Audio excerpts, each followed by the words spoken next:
Hari Om, Namo Namaha. Welcome to you all. This class is Vrindaraka Vani Vilasaha, where we are learning about Anuvada or Bhashantaranam from Sanskrit to English and English to Sanskrit. This is the second class in the order and the first in the subject. The first class was about orientation. Now we are going to look at little deeper aspects that are related to translations. So let us start with a prarthana.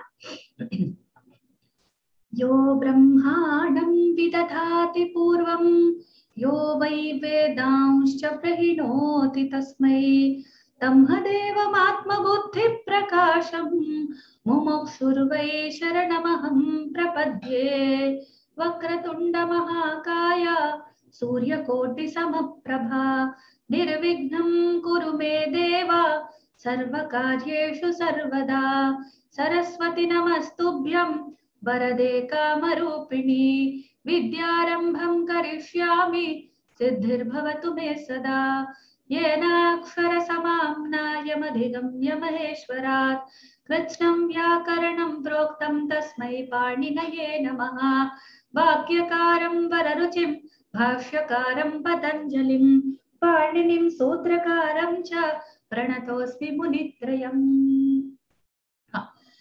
Now today we are entering into the subject. We are trying to get an idea about the literature. Okay, so what are we exactly working with is a live thing that is happening in the world.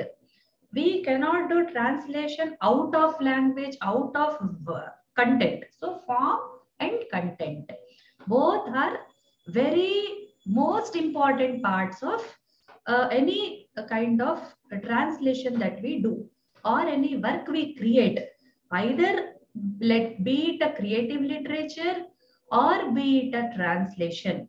The first thing that comes into play, the first two things that come into play of equal importance are form and content.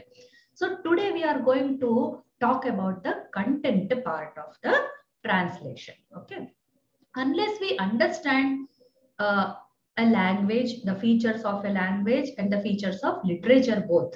So here we are using the word literature as any piece of knowledge that is available, okay, in written form, mostly written form. But we have also got to include something of listening sources, okay. So that is called a discourse. The correct technical word for this is not literature but discourse. Discourse can be a written piece of information or a like something to be heard. Okay, a sound in the form of sound, in the form of audible audio. Okay, so this is something which we can read and the letters stay at one place. But when we speak, the sounds keep on flying into the air and they end then and there. Okay, so we cannot catch them apart from instant translations. Like somebody says something, one sentence, आज मैं बाहर गया था, today I went out, वहां मैंने एक लड़के को देखा, I saw a boy there. So सत्य साई बाबा जी का ऐसा कुछ हम सुनते हैं, उनके स्पीचेस, वो तेलुगु के क्षेत्र से हैं, तो वो किसी और भाषा में बात करना पसंद नहीं करते थे, प्रायः उनको इंग्लिश नहीं आती है ऐसा नहीं कह सकते, तो कई सारे विदेशी भक्त उनके हैं, तो पुट्टपर्ती वाले, तो people like they would need some translation. So many foreigners used to visit him, so many foreigner devotees were there for him, so he would not speak in any other language but Telugu. So they needed an instant translator. So that was when I got an idea, when I heard his speeches, that was when I got the idea how translation works. So he would speak one sentence and this person would instantly translate it into English. I would wonder, I would awe at the knowledge one person has to possess when somebody has to do it instantly. So we are talking about both of the things equally. Okay. So in Dr. Anil Kumar naam tha unka. अच्छा जो करते थे. I am an ardent devotee. Sorry to disturb. Sorry. Continue. Nice information. No, very good. Because his knowledge and his command on the language, the way he used to put Baba's words, sometimes he would add so that people can understand within that short span of time. Quickly before Baba starts the next sentence, he would say it. So that needs a lot of skill, and I was inspired by him in this regard, in this matter. So it was a great thing. Extempore. Extempore, exactly. Extempore. So that is called Ashu in Sanskrit. So we are talking about both of the things. Okay, so we are talking about English, Sanskrit. We are talking about the audio sources and written sources. Okay, so we'll use the word literature, conveniently understandable, which will include both of it. Okay, or discourse is a word, but it is not very parichita, like we don't know the word. That's why let us use literature. So now we are trying to understand generally what come into play when an anuvada is being done. Whenever we speak of a translation, what are all the things that we work with? Okay, samanya upayukta vastuni. Okay, and then vijnanam. What are the skills needed, techniques needed? Okay. So first thing is Vishayaha. We should know the background of the literature. Okay, Vangmaya Jnanam. What kind of literature exists in a language? Okay, how many areas are there, etc. We'll see that quickly in the next slide, but now we'll go to the other thing. Next, Padani. There is something called content and then words. Okay, Samanya Vyakaranamsha Jnanam. So, and then these padani, these words include general Vyakarana knowledge. General, I'm not talking about Pandinian grammar. Whenever I say Vyakarana, please don't mistake it. I keep on telling it in my classes. It is not Pandini Vyakarana as a Shastra that we are talking about, but the general Tva Pratyaya, okay, some Purusha Pratyaya, some Vibhakti Pratyaya. So without using the word pratyaya or prakriti, we cannot complete a word. The description of a word or understanding a word needs these terms which happen to belong to Panini's Ashtadhyayi of course. Okay, let us continue. So whenever we speak about a language, we are not speaking of, grammar, we are not speaking of Ashtadhyayi of Panini as a Shastra, but we are speaking about the general terms of grammar. Any general, any other language has got, like English has got nouns, verbs, adjectives, adverbs, or any other gerunds, other parts of speech, that present tense, past tense, future tense, these kinds of terms, we use it. So all these terms we have to know in both the languages. Okay, so we are starting to call the languages technically the source language and the target language. Source language is the one which is having some features and which are different from the target language. Okay, then we work with the vakyani, the sentences. Okay, so the sentences would need, so the padakrama jnanam, the order of the words is important whenever the sentence comes into play. So at the word level, we are talking about two parts like prakriti, prakriti. So the word level includes the grammatical category. Yeah, knowledge at the word level, we need the knowledge of the internal splitting of the two parts that comprise a word. Okay, and then the general grammar things, like it belongs to certain category. Some word is a noun, some word is a verb, some word is an adjective. So we should know the grammatical category. Now all those words will combine to make a sentence, but they will not be in any order. Like the krama, the order of the words will be very different in each languages, and it's very specific that some language takes those words in a sentence. Within the sentence, they are situated at their specific places. Okay, so this knowledge is needed. This is called syntax. Even in the computer languages, when we learned the syntax term was first heard when we learned computer language, the basic, the COBOL, in the starting of the computers in 90s, somewhere around 90s. Okay, so we used to learn. So to tell the computer, see, do this activity. So we use certain this. So then the comes into the play the vakyas, the sentences wherein the order of the words is important. The word order is a very important aspect where we have to be specific about the idea, how to convey the idea in a certain language. Okay, so the sentences level knowledge is needed. Then comes the bhavartha. Maybe the same sentence would mean two different or three different instances in a different way. In three different instances, it will be meaning three different meanings.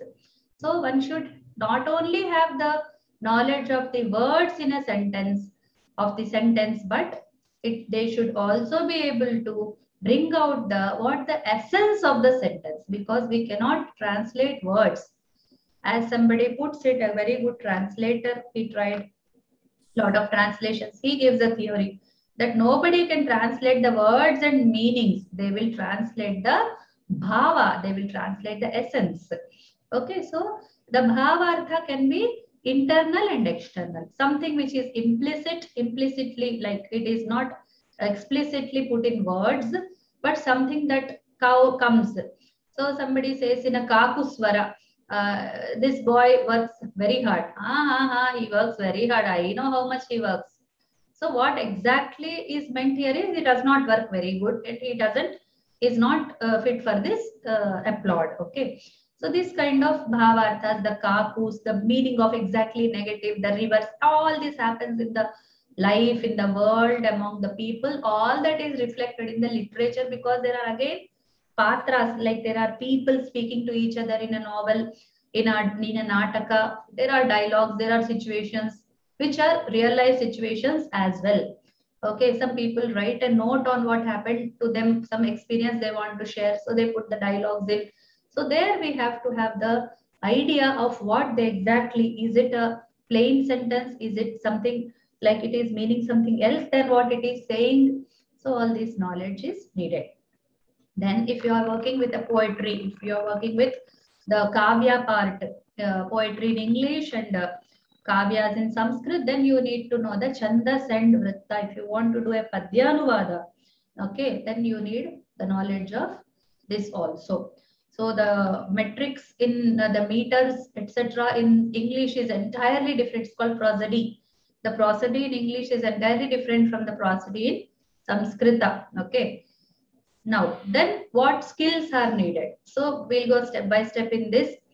For the padas, because there is a sandhi aspect in Sanskrita. Okay, so where the even 2 or 3 or 5 different words are just combined because of the last letter and the first letter of the next word. If they happen to be friendly, Sanskrit is a very friendly language. All the words are in harmony with each other. They just embrace each other, and they will be sticking to, they will not be like in English, there is a space between I am a girl, I am a boy. So in that I space am space boy. So in Sanskrit, it's not like that. Sanskrit is a Sandhi based language where the words tend to naturally stick to the next word based upon the friendliness of the letters. Only some places the Sandhi is not possible, or for clarity we don't use Sandhi. There are the only few instances where it doesn't work. Otherwise, the natural language in Sanskrit has Sandhis. So for the Pada Vibhagas, Sandhi Jnana is needed. Then Anvaya, in the Vakyas we have spoken about a Pada Kramam. So there is a syntax, the word order. We have to know about that word order because we have to do Anvaya. Unless, so when we are doing like a poem, like a shloka, even out of shloka also, the word order in Sanskrit is free word order. So anywhere you can place, even Russian language is like that. So you can place any word anywhere in the sentence to mean the correct one. Okay. Then Paryaya Padas. Then there are lot of these things. What to say? The synonyms words.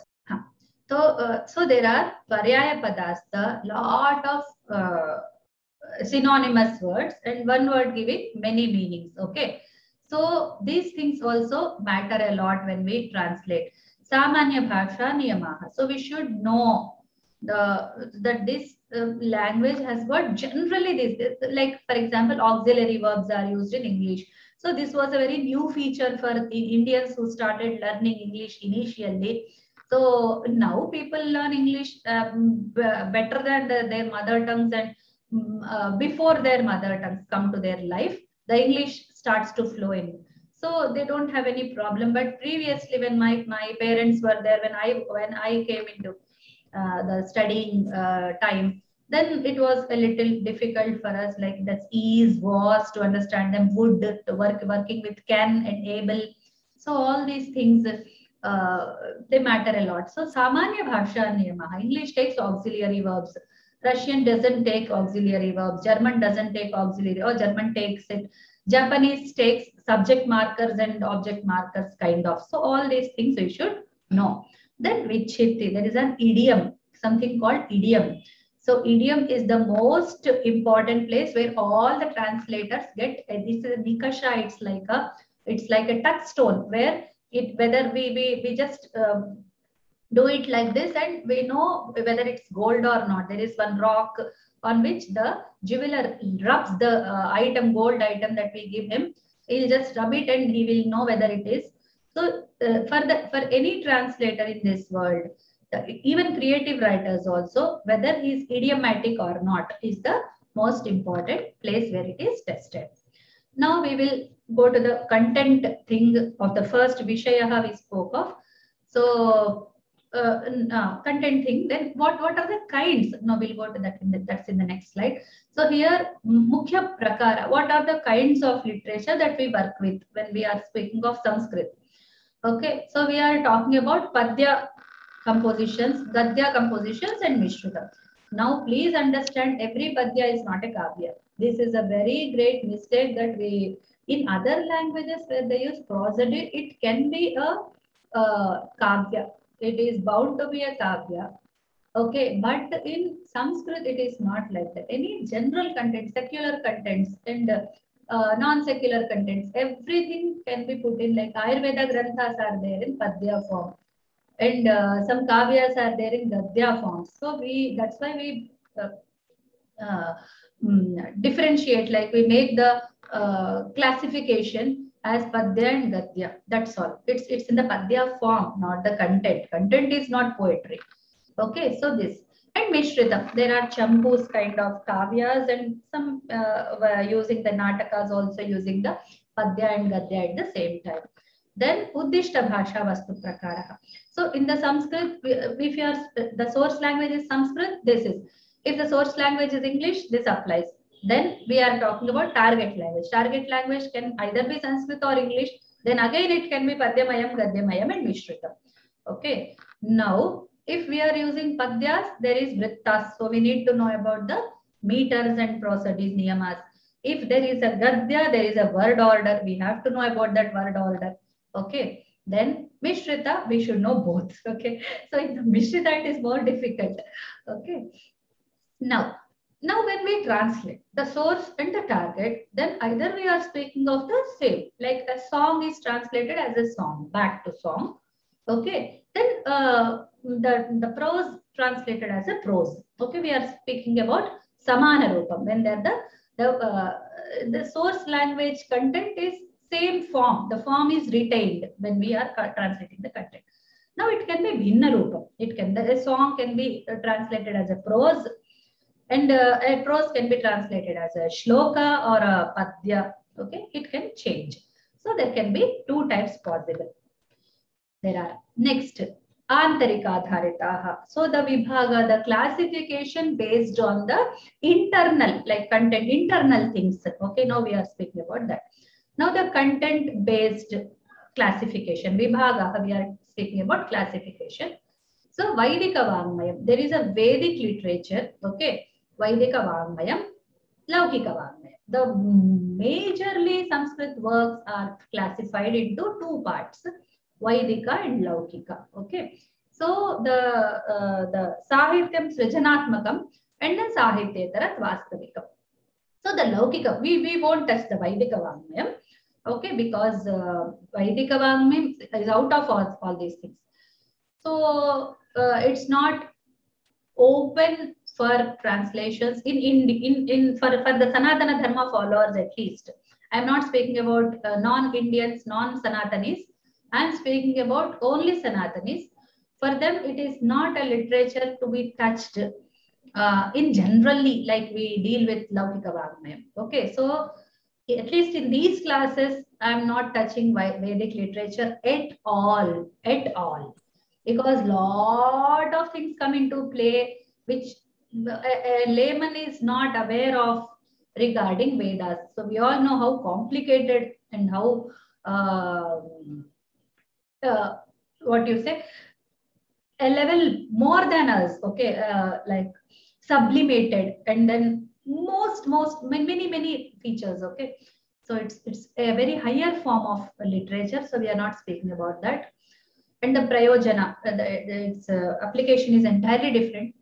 Now we are only speaking about Laukika Vangmayam. Let me make it clear. Okay, so you don't, people can ask that, like, can we translate a Vedika Sukta after doing this course? No, I will say no. So we are only dealing with Laukika Vangmayam. Now Sahityam is something creative literature. Sahityetarat Vastavikam, something written about an event that happened in life, or learning anything, like learning skill of cycling. Somebody wants to write a book on cycling in Sanskrit. Somebody wants to write a book on swimming in Sanskrit. So that becomes a Vastavikam, something that happened. Kalhana's Rajatarani is a historical content is there.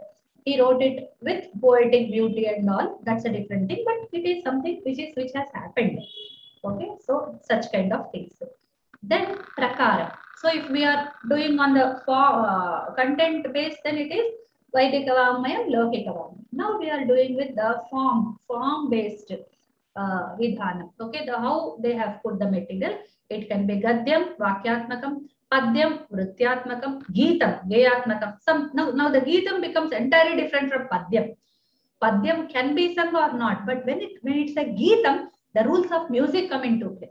So it should have. So when I say Vadapi Ganapatim Bhaje, I cannot say Vadapi Ganapatim Bhaje. So Vadapi Ganapatim Bhaje. It will go something like this. Okay. So it will be Geetam. So there are a lot of like swaras, ragas, talas, so many melakarta, this one, that one, it belongs to this category. Here sa should be like this, re should be like this. Here we use the fourth, second ma. Here we use the first ni. So these kind of things will come into play. There is when it is Geetam, it becomes like, especially in Sanskrit. I'm not speaking about English Geetams. So English, I don't know any vyavastha regarding English, but I have heard that it has some 16 notes or something, 8 notes, basic notes, and higher 8 lower. And it is very not much complicated as Indian music system. So because I lack knowledge, I cannot make you practice any English song. Okay, so but we can take that when something which is out of the classical this thing, we can take something. Rupakam. Then it can be in the form of Pradarshan. Now when Rupakam comes, there are like a stage is there, audience is there, the characters are there, they are in the dressed forms. Okay, there is a Vishwamitra Rishi, means he will have all the matted hair and the beard and everything. He will have a kamandalu, all these things. And then he comes onto the stage, he goes, he says something, the Rama comes, then Dasharatha comes, then Rama will have a villambu, everything, all the dhanush he will have. So this Rupakam is entirely different picture. When we translate a Rupakam, we should have a Nataka, a stage. Well, we have to watch a Nataka. We have to see how it works. So when we are translating, what exactly the in Sanskrita, where I got this problem was Nirupya. Iti Nirupya. Okay. So in Telugu, we use the Nirupanam for something like evidence. Okay. Sakshi, evidence in the court language, we use Satya Nirupanam. Okay. But in the Nataka, he was using Nirupya, Anandam Nirupya or Badham Nirupya. So what is Nirupya? I didn't know. Then when I checked for apte, then it was like in dramatic terms. Dramatic terms, it was like showing that feeling. Okay. Oh my, it was like something blowing for me. It blew me out of my. So the words were entirely different in a drama. So we should have that practical knowledge what exactly the author is speaking there, about which feature on the stage he is speaking. Okay, so that knowledge is needed. Then nibandha. Okay, vivaranatmaka. Now, not nibandha is a very prose. It's not just a prose because it need not be a poetic prose. That's all. Okay, Gadyam can be a poetic prose, but nibandha is non-poetic prose. Okay, so we can take it as an exposition on some topic, like how to make a murti. Okay, the Agama Shastra, how to make a temple. Okay, so we can write an essay on that. So a temple is made by so and so. We take these books as the adhara. If the deity is this, we have to maintain this much distance. The height width should be like this. The form should be like this. Outside should be decorated like this. So there should be this much space between each pillar. So all these things, it's vivaranatmakam. There is a detail which we are dealing about. So this is, I think, Nibandha is much easier to translate if we know the subject. Okay, apart from Gadyam, Padyam, Geetam, Rupakam, Nibandha seems to a very easier one. And maybe one more reason is we are made to write essays in our school days. Okay, we are not made to write any poetry. We are not made to write shlokas. We are not made to write songs. We are only trained to write essays. Okay, maybe that is one of the reason why we feel easy with the essays. Even at least I got the same thing. We only had poetry to read, not to write. Nobody asked us to write a poem, write a shloka. Okay. Then, as we discussed in the beginning, we are dealing about both, like Shrutam and Drishtam, like the Adatta, Rupa, Adharita. So, what form it comes to you? So, it can be a Gadya, Padya, Shloka, Nibandha, Gita, Rupaka, anything. Because the radios have also got a Nataka concept. After the radios came into the existence, in some after the independence, somewhere around 50s or 60s, when All India Radio came, then people started having the feel of expressing a Nataka through the radio. So even writing such Nataka was different. And when you take it for translation, okay, so it becomes a Dhvani Mudranam. It becomes a recording for you where you hear and write. Okay, where you just hear and express. Okay. Then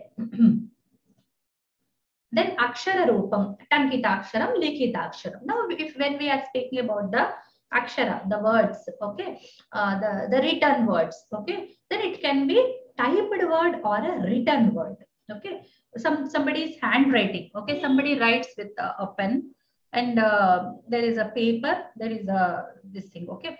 Then Tankita is typed. Typed letters are all in one form. Like they all look very systematic. It can never be a case or a difficult situation to read it, because all the letters are very systematic. But when you write, okay, so it will be handwriting matters a lot. Somebody gives you a handwritten content to translate, then you also have to be an expert in the this one, okay, handwriting thing, right? Then let us go to the next slide.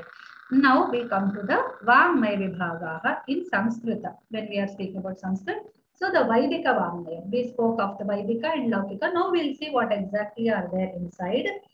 There is a Veda Samhita Bhaga, there is a Brahmana Bhaga, Aranyaka Bhaga, Upanishad Bhaga. The Vedic parts are largely divided into 4 parts, but we are not talking about it. Upavedaha, Vedanga. We might talk about these as Shastra part. The Vedangas are also called as Shastras. Jyotisha Shastra, Vyakarana Shastra, Nirukta Shastra, okay, Kalpa Shastra. So these are all Shastras. So we can speak about this part sometimes. This is not as untouchable as a Vedic. I mean, untouchable means not anybody can touch it. So it needs certain privilege, certain arhata. We say to apply for this job, you need to have studied this. You need to have knowledge of this course. Those they all put, and then like for the VC post, the eligibility conditions are different. For a Pune post, the eligibility conditions are different. So in the same way, to read Vedas, you need to have done so many rituals. You have to follow this schedule. You have to be like this. You should not eat out. You should not eat onions. All these things will be there.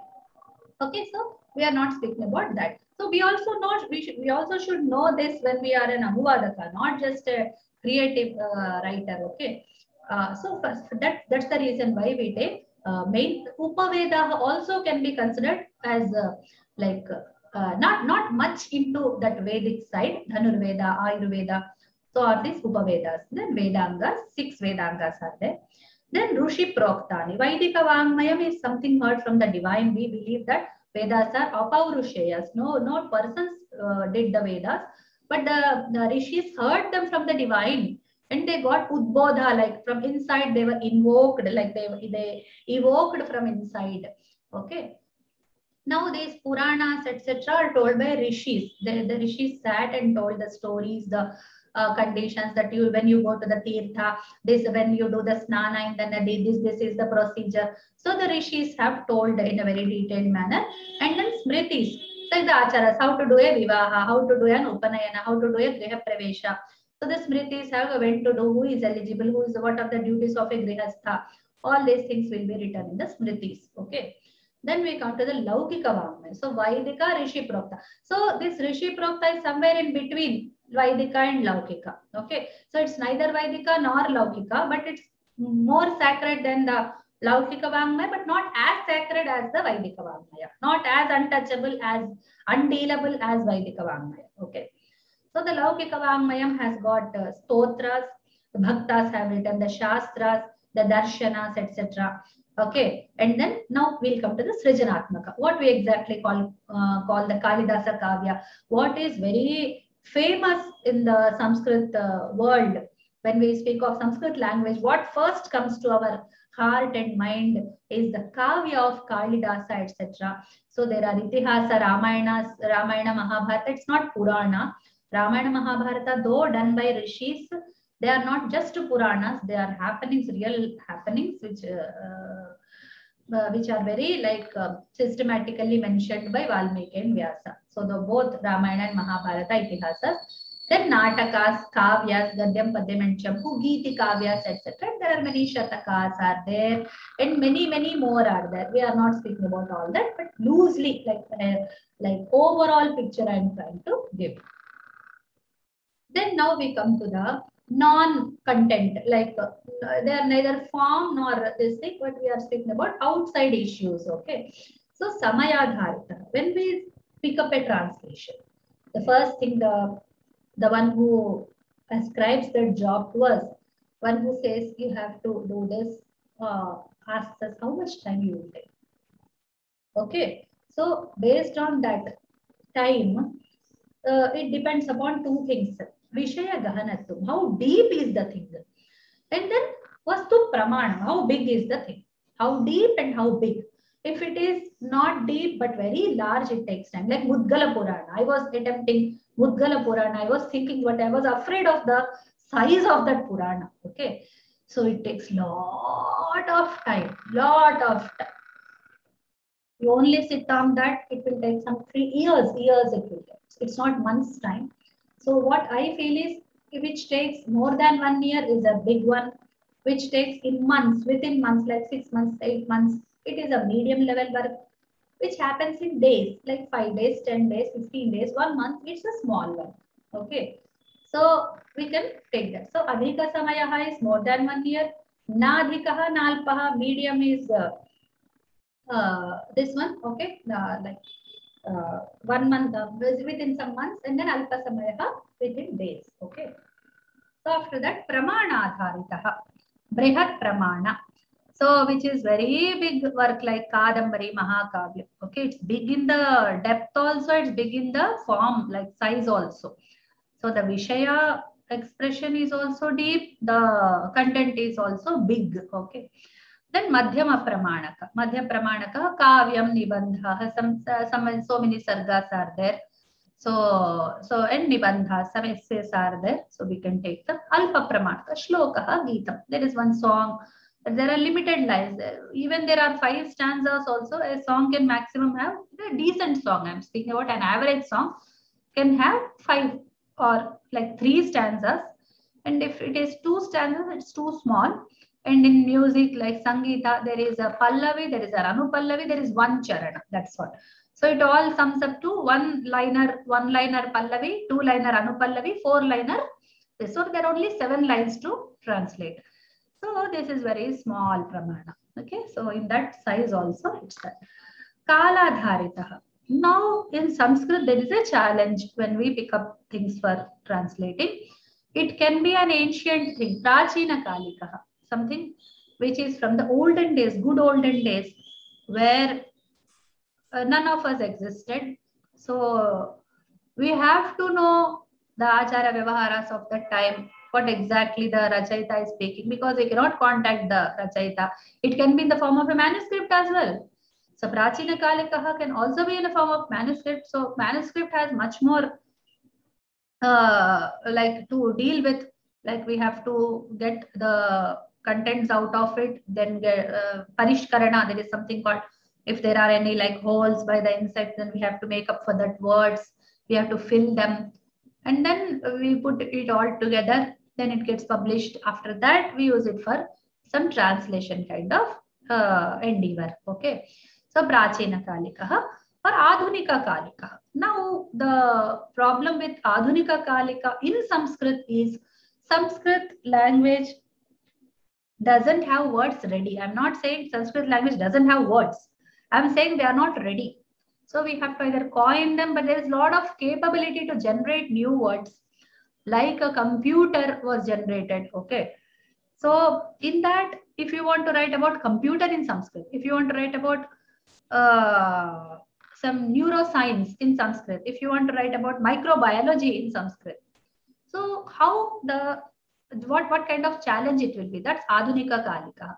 So that's a different aspect. Then Pathaka Adharita. Then what kind of reader we are targeting? Okay, you are writing it for kids, you are writing it for elders, you are writing it for men, women, working people, non-working people. So certain background is needed. Striyaha, Purushaha. So they can be Balaha, Yuvakaha, Praudhaha, Vridhaha. Okay, and more like targeted people. Like you write about trekking. You write a book on trekking. So only trekkers will read that book. Those who want to do trekking will read. It can be women, men, children, anybody. But those who love trekking will read that book. So they are all Vishaya based. And then age is very important. Like teenagers, etc. read a lot of novels. Like that was the stories, novels, short stories. They read this kind of literature a lot. When they grow up, they read some medical books, some medical help. They start to have some this help. They will look for some articles on their health issues. And when in the middle, like they will use for business, how to manage money and all this. So what kind of stage they are in, they will look for such and such literature. So your translation is going to target such an audience. You will know it beforehand. Okay, so you are working on some Voice of India book. So it's a history-based work. So only people who are interested in the ancient happenings, like not ancient means long back, but historical happenings. So those who have the bent for history, those who have the bent for knowing what exactly happened, like what was happening during the time of partition of Pakistan. So such people will take those things. So they are the target read. Okay, then so this completes the today's lesson. Okay, so let us have a quick revision of today, whatever we have learned. So first we started with the Samanyupayukta Vastuni. What all samagri, what are the what you say utilities that we are going to take into consideration. So they are Vishayaha, the Vangmaya, the literature available, content, then the words, then sentences, then the internal meaning, and then the vrittas, the metrics, the metas, prosody. Then Avashyaka Vijnana. So we will need sandhis, we will need Anvaya Jnana, we will need Paryaya Padas, etc. to use them, because the same word we cannot use repeatedly. It doesn't look good for that. Then Samanya Bhasha Nema, we should know how a language works in general. Okay. Then then there is a source language, there is a target language, and there are three kinds of content. One is Padya, Gadya, and Mishrita. And same thing in the target language also, Padya, Gadya, and Mishrita. So the Padya has got metrics, the Gadya has got word order challenge, and the Mishrita has both of them. Then when we translate, we can do the translation of the same genre or the other one. Okay. So it's Samana Rupam, Bhinna Rupam, same or different. Then depending upon the internal content, we can classify the literature as Vaidika, Laukika. And the Laukika can be again translated, classified as Sahitya and non-Sahitya, literature and non-literature, like creative literature and non-creative literature. Then Prakara Adharita. Then it can be form of prose, then it can be form of Padya, Geetam, Rupam, Rupakam, Nibandha. These are like major parts. Then Adatta Rupadharita. The method it comes to us, it can come as a sound, it can come as a written text, okay, or something which is seen, okay. So somebody asks you to translate, like the journalists do it a lot. They run an English paper, but the program is happening in Telugu. So some fellow came to me and said, hey, what exactly is happening? Just tell me. Okay, so we had a Sanskrit Sabha going on. Okay, so the speakers were speaking in Sanskrit. So one fellow came, one journalist came and sat beside and said, hey, what exactly? I don't know Sanskrit. So can you please tell me which speakers said what? So I was like telling him, translating the things for him. And I told him. Then he went to, I said, some parts I missed, you can check with other people. Then he went to another professor, madam, and he said, yeah, what exactly you said, just 1 or 2 points here and there. And exactly you have given me the whole thing. So that is when I learned. So it's very important, even while hearing to a like this thing, we have to write either shorthand or something in some form. We have to write what the speaker has spoken. So the things like gist, making a gist of it, making. So this always helps in translations a lot. So when the Vishaya is Drishta or Shrita, okay, or some mime acting is there. So you have to write about the mime acting. Now the mimer doesn't speak anything. He just acts. He said, oh, like this. Then we should write, hey, he's undergoing the pain. So we have to frame the sentences. So imagine, I mean, there are many, many conditions where we have to translate things. So there is a speech, there is a non-speech, but still we have to we have to translate his action into writing. So that is another translation. We did not include it till now. It just occurred to me. Okay. Then when we are speaking about Akshara Rupam, when we are speaking about something which is like readable, it can be Tankita Akshara, Likita Akshara, like a typed letter or a written letter. Now based on the Vastu Vaivithyam, the difference in the content, the Sanskrit literature can be divided into Vedas, Brahmanas, Aranyakas, Upanishads majorly. Then Upavedas, Vedangas, the other parts are not dealable because of many things. Then Upaveda, Vedangas are dealable, we can take them. Rishi Proktas, Puranas, Smritis, etc. Then Laukika Vagmayam, we can come to Stotras, Shastras, Darshanas. Then creative literature, Itihasa, Nataka, Kavya, all these things come in, Geeti Kavya, Shatakas, etc. Then we come to outside based, that non-content classification.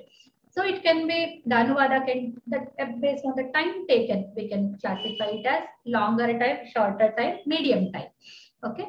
Then the size based, big work, bulky work, medium work, small work. Okay. And then Kala Adharita, like it can be olden times and like newer times. Okay. Both are challenging in their own areas. Then Pathaka, who is the target reader? Some books we only write for kids. So I was doing one translation of Panchatantra story. Somebody gave me the Sanskrit text and asked me to translate into English. Okay, I said I was using some terms.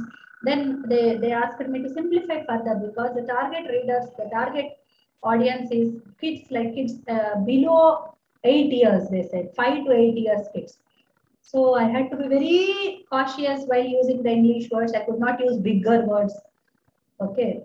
So when there was a class going on, I remember the English class going on, and I said authentic. I used the word authentic. Somebody did not understand it. And they asked me, what is authentic, Bhagini?